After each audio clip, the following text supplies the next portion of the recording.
পাক অধিকৃত কাশ্মীর নিয়ে ভারতের অবস্থান প্রসঙ্গে বিদেশমন্ত্রী এস জয়শঙ্করকে প্রশ্ন করেন পাকিস্তানের এক সাংবাদিক। প্রত্যুত্তরে বিদেশমন্ত্রী কোনো রকম রাগঢাক না করে জানিয়ে দেন, যেদিন আমরা পাকিস্তান অধিকৃত অংশ ফিরে পাব সেদিন কাশ্মীর ইস্যুর সমাধান হবে।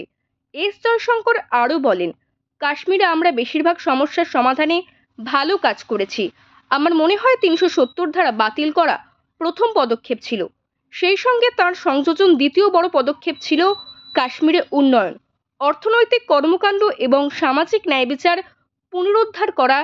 এরপর তৃতীয় গুরুত্বপূর্ণ পদক্ষেপ কাশ্মীরে নির্বাচন করা বলে মন্তব্য করেন তিনি। In Kashmir, actually, we have done, I think, a good job solving most of it.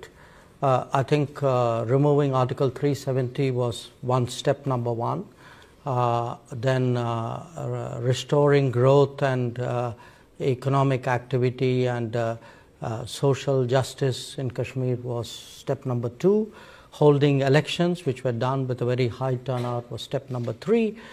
I think the part we are waiting for is the return of the stolen part of Kashmir, which is on the under illegal Pakistani occupation. When that's done, I assure you, Kashmir solved. এদিন ভারতের বিদেশমন্ত্রী বলেন, প্রতিবেশী দেশগুলিকে সবসময় ভারত সাহায্য করে আসছে। পাশাপাশি তিনি ভারতের প্রত্যাশার কথাও তুলে ধরেন। জয়শঙ্কর বলেন, ভারত এটাও আশা করে যে প্রতিবেশীরা তার সংবেদনশীলতা এবং স্বার্থকে সম্মান করবে। এদিকে বুধবার রাতে লন্ডনে বিদেশমন্ত্রী এস জয়শঙ্করের উপর খালিস্তানপন্থীরা হামলার চেষ্টা করে বলে জানা গিয়েছে। ছেঁড়া হয়েছে ভারতের জাতীয় পতাকাও। এর নিন্দা জানিয়েছে ভারত।